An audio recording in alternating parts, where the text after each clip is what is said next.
Hi there, my name is Andy Farquharson and I'm your host on Alternative Exit, the podcast dedicated to educating small business owners about the possibilities, benefits and challenges of transitioning to an employee ownership model.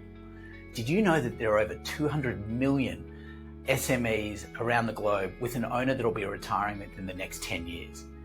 Many of these owners will never actually find a buyer for their business, forcing them to close their doors, wreaking havoc on their employees and the communities. There is an alternative. This show will explore different forms of employee ownership and the best practices for a successful transition. Each episode is going to feature interviews with experts on employee ownership, business owners who've successfully made the transition, and consultants who've helped facilitate these changes. Okay, now let's get on with the show. Hello, everybody, and welcome back to the Alternative Exit. Today's guest is Bob Whalen. Now, he is the CEO of HB Global. So this is a Pennsylvania-based holdco, behind a bunch of brands like HB McClure, IT Landis, William R. Nash, and a bunch of other companies across the East Coast. Bob's story is different to most other people we've had on the pod, and really unique, and such a great perspective for the audience that we've got. Look, back in sort of 2008, Bob purchased HB McClure, which was a 94-year-old third-generation family business, and within 2 years, he'd actually transitioned the company to be an ESOP, 100% ESOP in 2010. And so since then, the company has been on a tear. Like, it's almost 10x their revenue, competed close to 20 sort of acquisitions, and created almost over 110 million of value sitting inside the employee owners ESOP. So Bob's had a huge impact. Now, if that wasn't credibility enough, he's also gone away and authored a newly minted book called Beyond Your Ownership, and how employee ownership can align your purpose, people, and profit. So, Bob, welcome to the Alternative Exit. Well, thank you, and excited to be here. Yeah, mate, it's super excited to have this conversation and sort of delve into a lot of elements, I think. But look, I wanted to start off. You walked into a 94-year-old third-generation family business, and then you quickly made that transition to turn that into an ESOP. I mean, what did you see sort of in the transaction, in the company, in the team, that made you think the ESOP was going to be the right answer? Well, I think it's really important to be authentic, relative to this transition. And it was not what I was thinking, when I was coming in, much like a lot of young entrepreneurs, I was really focused on the things that I wanted to accomplish. And, I did an executive MBA between 2000 and 2004. And really came out of that with an opportunity. I wanted an opportunity to run and operate a business, for myself. And it was really based on, my thesis was, if you ran it like a sports team, you got everybody running in the same direction, that you could produce, outsized results. And so that's really what I was doing coming in. Well, of course, I bought a minority interest in HB McClure, had to deal with the former owner, to buy the rest of the company out over time. And I come in 2008, and we're in recession and don't know it. And, it's just the train wreck that I'm, because of how our business operates, you can see the train wreck that's coming, that's going to happen to you. And so I went looking for ways to make the deal cheaper while still trying to, live up to what Bob McClure and I had agreed to. And so to make a deal cheaper, one of the things you do is to make it tax more efficient. I went looking for that. I came out of the employee benefits arena, so I was aware of ESOPs. But one of the first things you come to is an ESOP will, be much more tax efficient than any other structure of corporation. And lo and behold, it perfectly aligned with what I was trying to do for the company and what I really wanted, as opposed to owning the financial future of the company. I wanted an opportunity to lead this business, to operate this business, and it led to that. And over time, it has evolved to be my passion, what I'm about professionally. I'm really quick to say, it's not my life's purpose, it fits into it. My family, is, the highest thing on my priority list, but it's really important to me, and it's just become, a huge part of, what I'm trying to do in business from a purpose standpoint. And it's been quite a run so far, and Yeah. we got a long run to go, hopefully. Yeah, I mean, look, it's been a phenomenal run, to say the least. But I think just we've had a couple of guests on the show. So I mean, you think about like Michael Morosi from Southeast Acquisition and Eric Strickland from 3LS. Like, and I think what your story I love it highlights is how the power of ESOP, how that can really help the entrepreneurship through acquisition story, how that can sort of help people to find new ways to enter into this world of ownership, and especially during this sort of silver tsunami where we've got we've got a lot of businesses who are looking for new owners and new ownership groups. So yeah, I love that story about sort of just a creative deal making has led you on this path.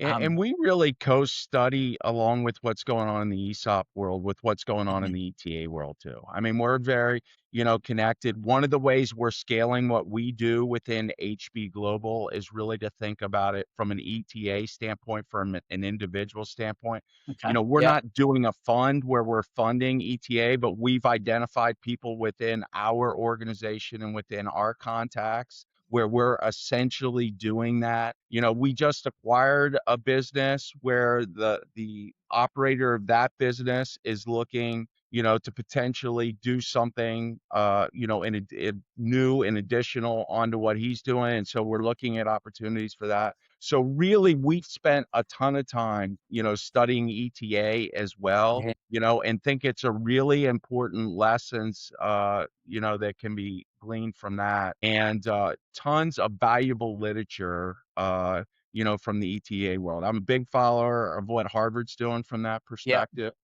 And one of the things that we've always believed in very strongly that they try to encourage their ETA folks to do is to be patient, sit and don't do anything, when you first get a hold of a business because you don't know. And almost everybody ignores that advice. It's a big part of what we do from an acquisition standpoint. It's like, we do due diligence and we think we know a lot about the business, but just, a small percentage of what you need to know about a business. Just, get a hold of the business and just watch and learn Yeah. and glean what you've from. So there's so many connections between ETA and what we're doing as a holding company for an ESOP. Yeah, I think the sound of sort of creating these like effectively internal entrepreneurs in residence, like that you've got sort of within your holdcos and finding new homes for them, and if you're able to growth, sounds super exciting, like and really really interesting.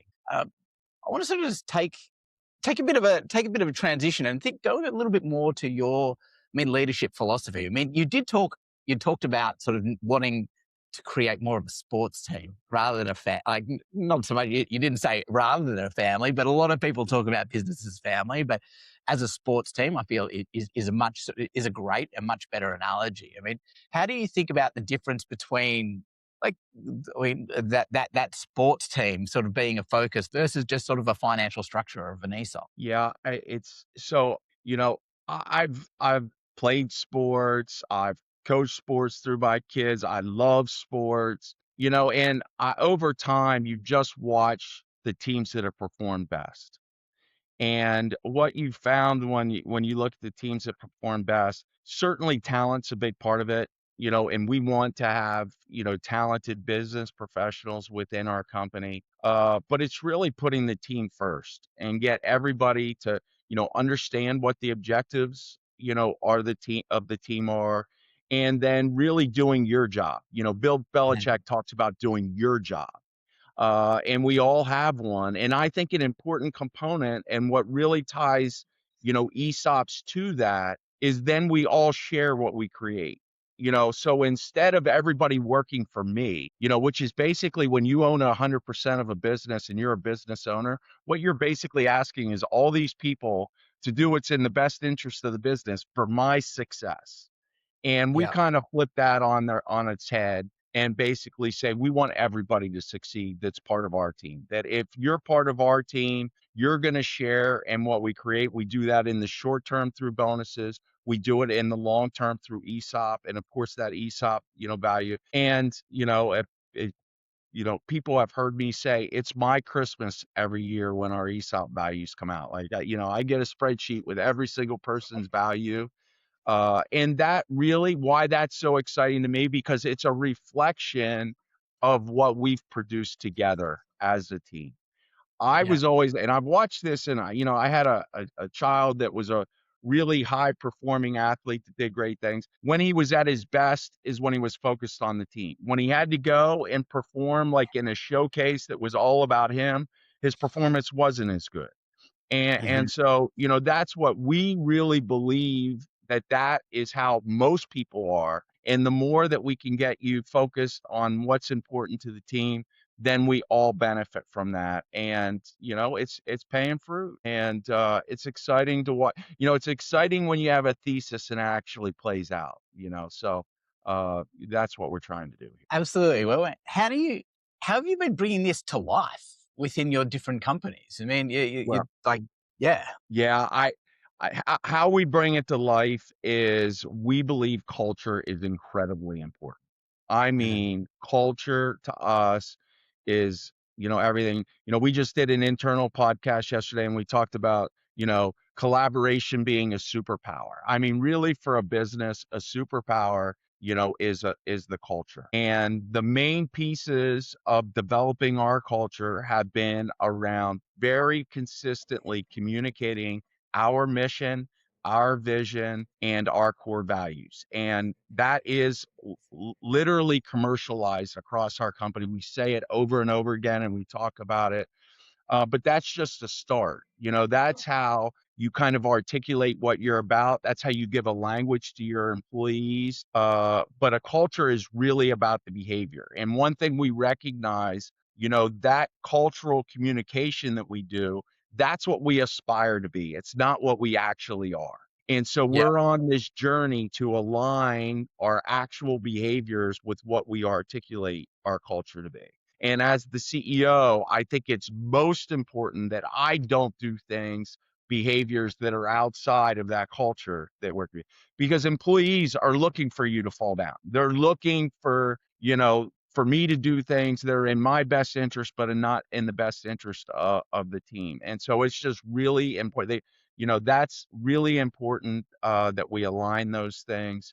We're incredibly focused. And I probably spend 50% of my time, one way or another, focus on the culture of this business and getting people aligned with that and getting people, because I think, it's really being long-term focused. Some of the things you do for team don't pay off this second. They pay off down the road. And that's what, we believe our track record now of 15 years of doing this, really provides a track record that we can rely on and say, look, this really works. If we really yeah, do this, we can really make it work. And there's so many aspects to that. That's why I've been asked, why do you give away your secret sauce? Because just like, Toyota's system, there's so much to it and you've got to do it all. And if it's not all aligned and if you don't behave that way, it's not replicable. And yeah. so you've got to It's also really not do easy. it every day. Yeah, like I sort of giggle a little bit at sort of like, hey, yeah, don't give away the secret sauce. You go, no, it's fine. If you want to go do the hard work and execute it and live it every single day, all the better for you. Right? I always sort of giggle at that. Like people just go, no, like you can. There's no. It all comes down to what you do with that information. Yeah, So, and but and what, like, we're and it's part of our culture. We're not yeah, a zero-sum game. We don't view it in a zero-sum way. I mhm, believe that I've actually done better because we've done the ESOP personally, yeah, because there's 2,000 of us working together, to yeah, make this happen, and we're creating great things, and if there was anybody that would be upset about doing an ESOP because of all the value that's been created, not in my pocket to somebody else, it would be me. And I couldn't be more thrilled to see what's going on, with our people. And yes, maybe I could have created more money, but this is aligned, my behavior. It gives me a passion. This team I'm passionate about. I love yeah, seeing all of our people succeed. And so, it's just a thrill to me. And it's those things that I take the most pride in, not the fun stuff that I get to do personally, although that's important too, and I love doing it. So, mate, you talked there about having like confidence, like that, that you've brought up over these sort of 15 years, that you know that these investments that you're making in culture are going to have a payoff, are going to have that positive payoff. When we see companies who are about to make that transition towards an ESOP or considering employee ownership, and they want to, like, they're some of the few people who want to think beyond the transaction and want to invest in the culture change, but they don't know how, like, or they underestimate. A lot of people underestimate the time, effort, and investment required to make that cultural change. How do you, I mean, if you sort of can wind the clock back to 15 years ago, I mean, how did you get confidence to make those initial investments?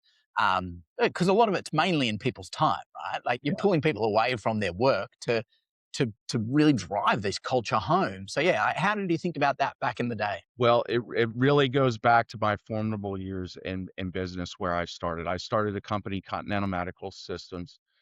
Right when I came in, we brought in a new senior vice president of human resources, Frank Fritsch, who's become a very big mentor of mine. And that's what he brought to the company. And we were very focused on it, and we aligned our culture, and it was really important of our behaviors. Fast forward, the two of us go to work for another company, Integrated Health Services, that said we want to be the employer of choice. But not one behavior that I ever saw them do was aligned with actually doing that. They said that, but they didn't do it.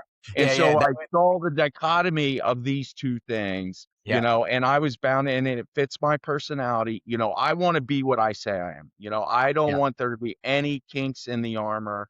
And I just came away from that seeing the value of how that plays in a team, how important it is when you say something that you actually do it.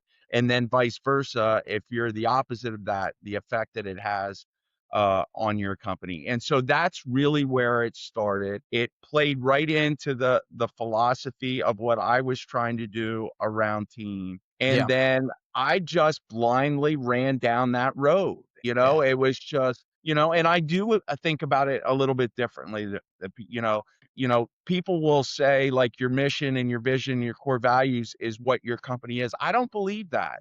For me, coming in from the outside, those things when they started were what we aspired to be, not what we truly were that day. In fact, we had core values that didn't really fit my personality when I first started. And I found that doesn't work, because that is one thing I've come to believe over the 15 years that's different, is the CEO really needs to own what the culture of the business is. Yeah. Everything you do has got to be built around. And if the CEO doesn't buy into that stuff, it absolutely will not work. And I'm very people focused. I'm very, interested in what goes on from the people that participate in our team. So it made all the sense in the world to me that that's the area of focus we would have as a business. It's not the only way to run the business. I don't even, I would say like Amazon is very focused on the customer, and they have changed the world. We are focused on our employees, and I think we are giving, just incredible customer service because we have employees that are engaged and treated well and feel good about who they work for and have a lot of pride in it. And so we do it through that mechanism. There's multiple ways to do it, but back again to discipline about aligning your actions to how you go about it. And there's a whole bunch of different ways to go about it. Yeah, look, I love that. I mean, the element of just, like, it's just blind belief. You just got to go and run with it, right? And trust. Like, it's not just, you're not taking that just from your business experience as well. Like, there's your sporting background, probably from sort of playing, participating, and watching as well. Like, there's so many different parallels where I guess we've seen those examples. Yeah, but I think it's a really interesting thing you pick. I didn't like sit down and consciously say we're gonna. It was ingrained in me. It's like, every experience came through that frame, and I just blindly ran down that road and see its importance and see our alignment to that is important. We talk about using it as a language when things, aren't the way you think they should be as an individual employee, it gives you a language to talk about that. You could say, hey, Yeah. look, I think this was a trust deteriorating, action. We go, and I view that it's our job to explain that too. And there are Mm. difficult decisions and there are things that may not be in the best interest of that individual employee, but are, in the interest of the whole. And those are still incredibly difficult. But it gives you a language to talk about those things and how you're going to do it. So when you're going into, say, you're looking, I mean, you guys are being reasonably acquisitive, you're buying companies. When you're looking at them, what are some things that you sort of, you look out for to see whether or not it's going to be a cultural fit? Or is that something that you do look at? No, we absolutely do. I think the nice thing about our process and what we articulate, we realize we're a niche, acquisitive company. So we're not trying to do every deal that's out there. There's a very, it's a niche uh, company that we're trying to acquire. And Yeah. so we articulate what we're about and what we're trying to do. And we also are looking for that alignment, from the companies. And I'll tell you, of all of those deals, almost all of them, they could have gotten a higher price by selling to somebody else. Yeah. But it's, they do a deal with us because we're going to get that owner the liquidity that they're looking for out of their exit, but at the same time, take care of the employees that got them there. And they kind of have to buy into that. That's part of it. Like and in the unusual case that we're the high price, well, then, maybe that could be a miss. But Yeah. for most companies, there's an opportunity for them to sell to somebody for a higher price. So they're making a conscious decision that they want to get their liquidity and also take care of their employees. That is an alignment tool to about 75%. Then we're using the due diligence process to make sure that that really does align. You Yeah. will see behaviors over time, and that's part of what due diligence is about, looking at specific risk, but it's an opportunity for you to pick up on what truly is inside of that person. Do we ever get 100% there? And absolutely not, you Yeah. know? And so that leaves the post-transaction period where we're in it for the long run. We may not, that a culture may start at 75% or 80 or 85% of where we are, but we're going to take those actions to align, that subsidiary company with our culture over time. And we really believe that we'll get there eventually. And again, it's one of our core values is grit, and one of the components of grit is perseverance. Yeah. It's like we're willing to do this over a very long time, and they may not be that today, but someday we're going to get them there, and we're going to, by us doing the right things all the time. And I think that that's how we view it. Yeah, awesome. I mean, let's just sort of have a look a little bit further. I'd like to sort of go a little bit to understand some more. What are the actual things that you do as the whole code to bring the culture to life, right? To bring these mission and values to life on a daily basis. So again, a big part of it is we consistently communicate our mission, vision, and core values is that foundational piece of what our culture is, or what we Okay. aspire it to be. Part Do of people get that, sick of Do people get sick of seeing it? they do. They absolutely do. And just like, and how I would put it is Coca-Cola does a ton of stuff, and Yeah. you say, why are they spending so much money on that? Well, it's reinforcing a big language of mine is around compounding, and compounding is not just financial. It's really anything that continues to get better over time. And that's how we think of what we do there. So that is the foundational piece. Yeah. All big meetings, we're talking about it. And part of that is our core values have specific behaviors, as part of those core values that we talk about, that's part of it. Like, with trust, do the right thing. It's not, a difficult thing. We know 90% of the time, 95% of the time, what the right thing is. Let's just do it. Yeah. So we talk about specific behaviors. This year we've done something, new. I'm a big, you can tie a lot of my philosophical stuff to Warren Buffett and what he's done. and we've added principles. And the point of principles is to give nuance to things that are important to us in our culture that we're trying to do. And so that's new. And we'll do podcasts on that. We'll do written stuff out to all employees where we do that. We'll talk about it in manager meetings that we have. Yeah. We'll have just a ton of communication we do around it. But we spend way more on branding internally to our employee base than we do branding our company to external. See, that's just not an investment you see many companies making. It's, but it's the truth. Yeah, It's I the love it. truth. Branding is not a huge part of our individual businesses out there. Our individual businesses may have 10, 15, 20 customers that are the primary. And so they do that through face to face. And it's more of a sales process than it is a branding process. Yeah. We brand through our great work over time. But internally, we look at what we're doing is branding and getting everybody on the same page. And, I grew up as a wrestler. And what most people don't realize about wrestling is the tediousness of drilling a skill. Like Yeah. literally, you drill a skill over and over and over again. And it starts with the very basics. Even the Olympians will work on their stance. They'll think about their defense. There's all kinds of stuff that goes into it. And a business is no different. It's about the basics all the time, doing it consistently. Watch a golfer on TV, on the weekend. And every one of those golfers is most focused on their alignment because that's something that they can control, their pre-shot routine. These are Yeah. all things that you get from sport, but business is a sport.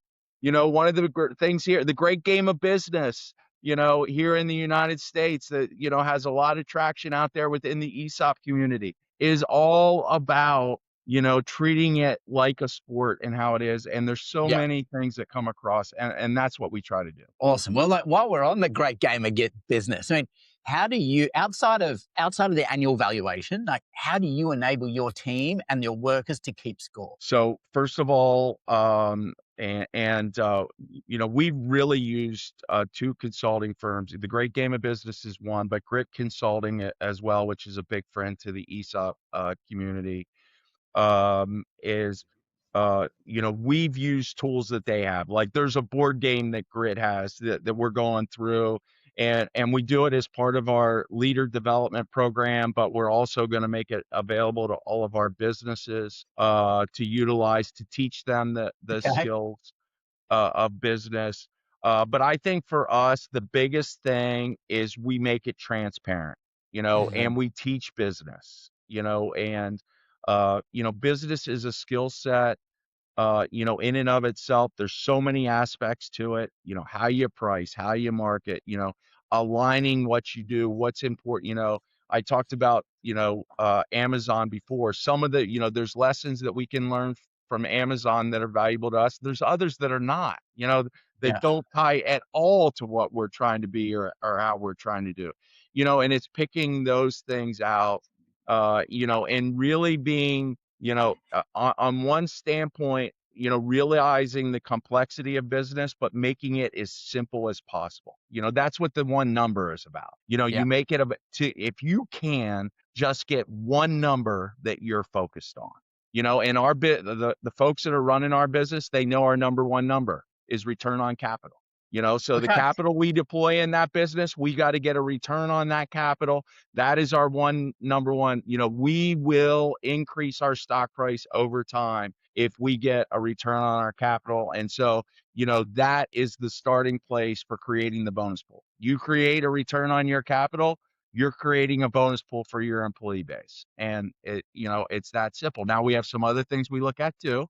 We're an ESOP. We allocate ownership through employees. So we look at return on labor. So the return on labor drives how we allocate the ownership in our company. So we want to be efficient at that. And so we measure that as well. And so there's a whole bunch of different things we do. And that's why it's so cumulative. It compounds over time.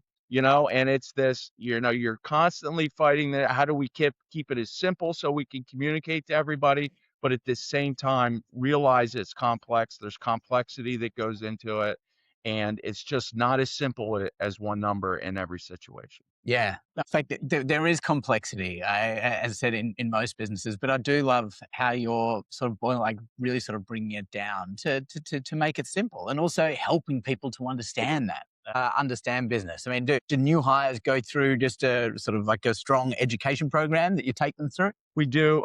So, we have an orientation, that's a big part of what we do where we introduce them to what we're about. They get all of this, the mission, vision, again, it's culturally focused. A large part of our business is in construction. So of course, safety is a big part of what we do during that process too. I like to say, if you don't go home at the end of the day the way you came, what good is any of this? None of this is worthwhile, Yeah.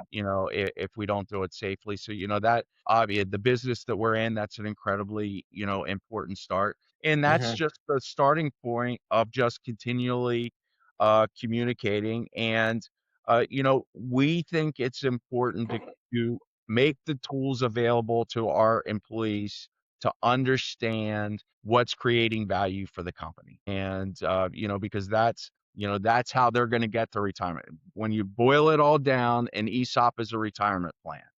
Yeah. And so for us to be successful, we got to create value, for our employees through the company. And so we work to, create an understanding of what drives that. So one thing I often hear from these owners is that my workers, they're in construction, they're just sort of working on the factory floor. They're not going to understand or value ownership. Obviously, you're bucking that.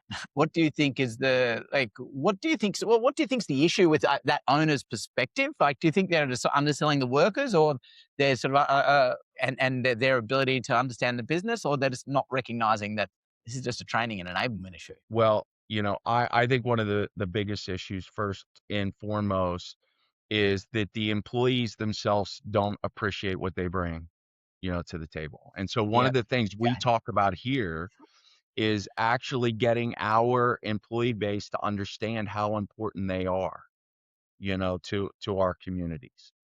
And so, the example I like to use, there is very few people in the world that can actually fix an air conditioning system. Very few.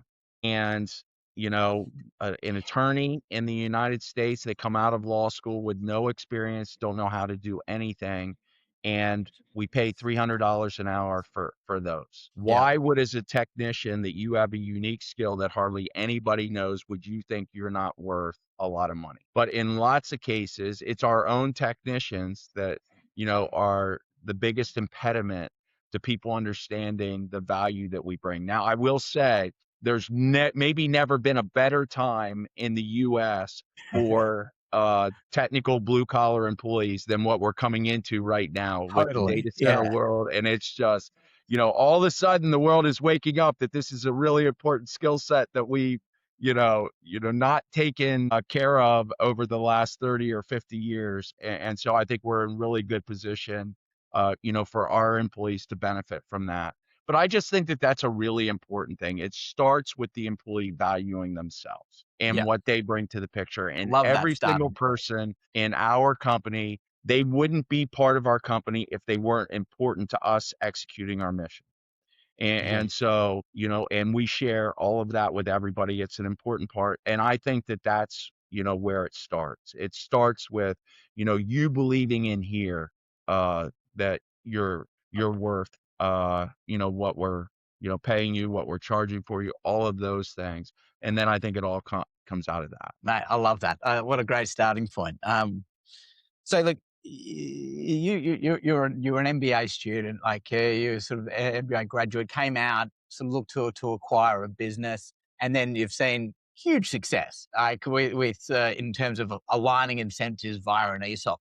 Why don't you think more people are coming out of business school, like with this kind of sort of awareness that ESOP's a tool? Well, because I don't think it's taught, in school. And so I would say, one of the secondary reasons that, I wrote the book is because I think there needs to be some text that we can share within the educational system as well. And, and it may not be a whole class. You don't need a whole class on ESOPs, for the leaders of tomorrow to be educated on it, but there's opportunity within a bunch of classes, to have one day about ESOPs, and Yeah. this structure and how this structure could be back.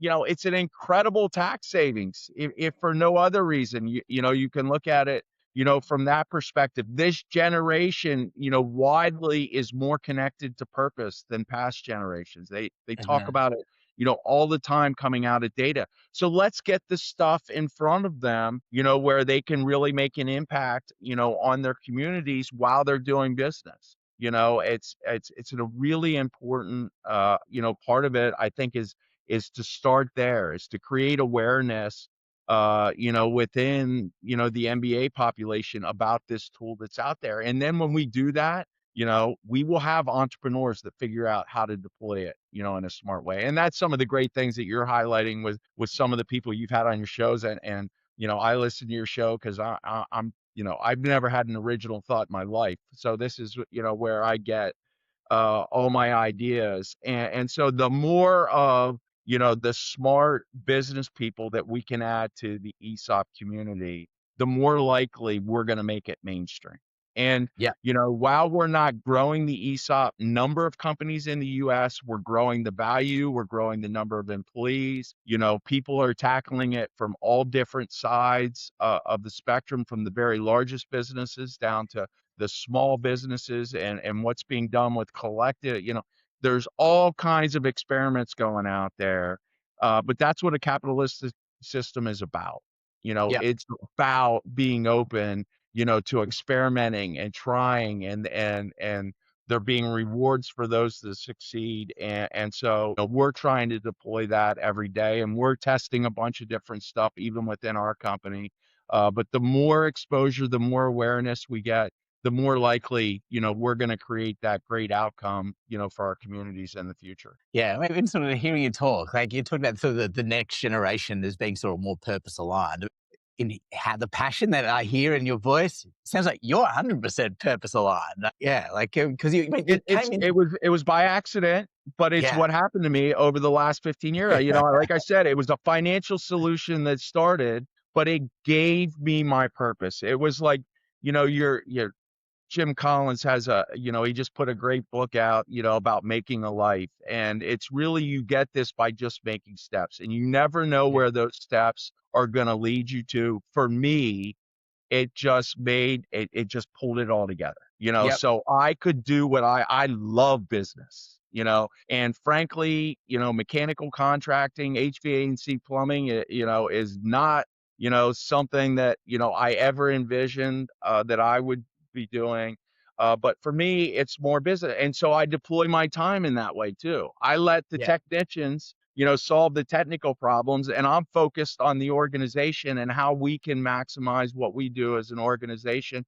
But every business is different. There's other yeah, mechanical contracting businesses out there that have an engineer that's running it, and he's really passionate about the solutions they do for that. And, it's about one step forward. And, one of my objectives is just to create awareness for people, to let them know this tool, because, you can do business and, do great things for other people. And it's a ton of fun and very rewarding. And, I wake up every day, excited to get after it. yeah, man, that's awesome. Like, and look, I think that's it's a great place for us to end this pod. But before I let you go, I do ask everyone a quick round of three questions. You ready? I'm ready. All right. Who's the leader that you most admire in employee ownership? I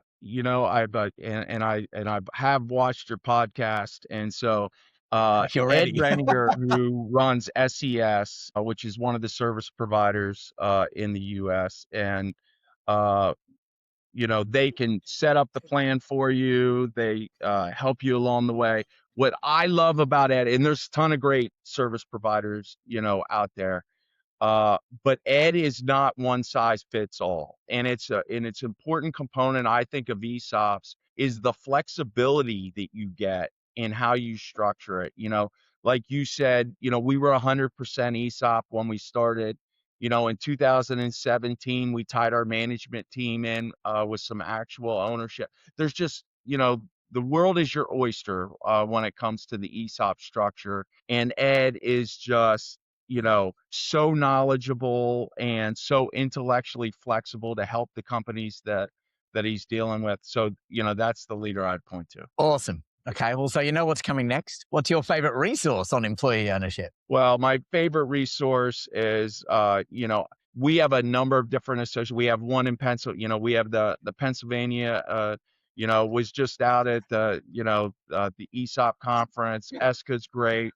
All of these resources, find your favorite connection. They're all wonderful and doing great work, and couldn't be more thrilled with the support we have from our community.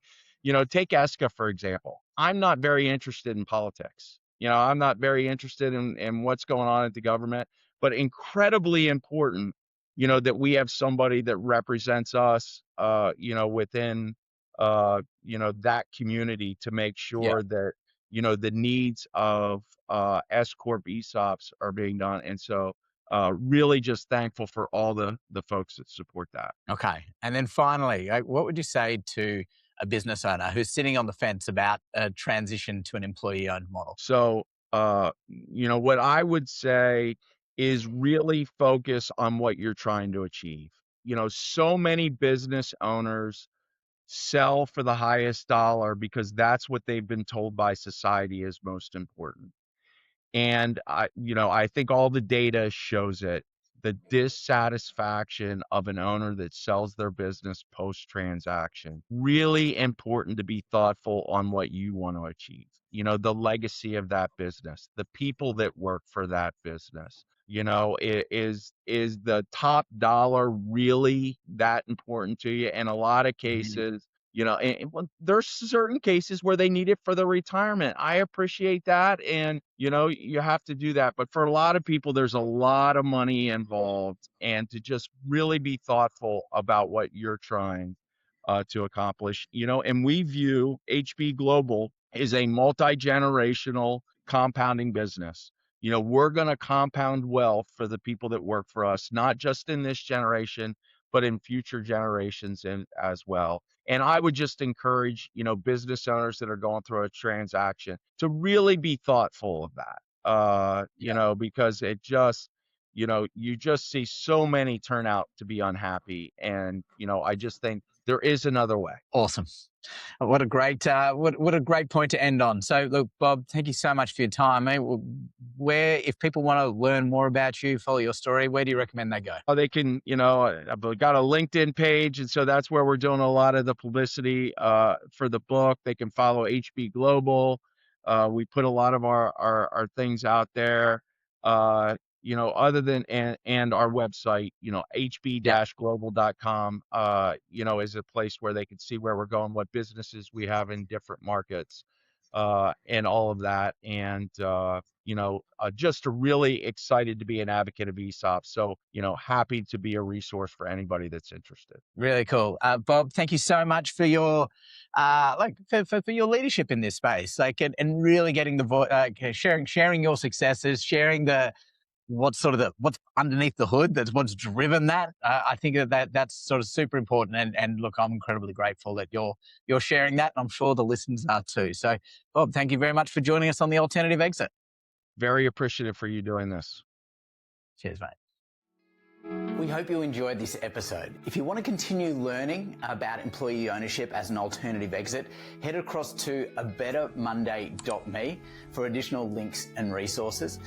You can also make sure to subscribe or follow along in your favorite podcast app, and be sure to leave us a 5-star review.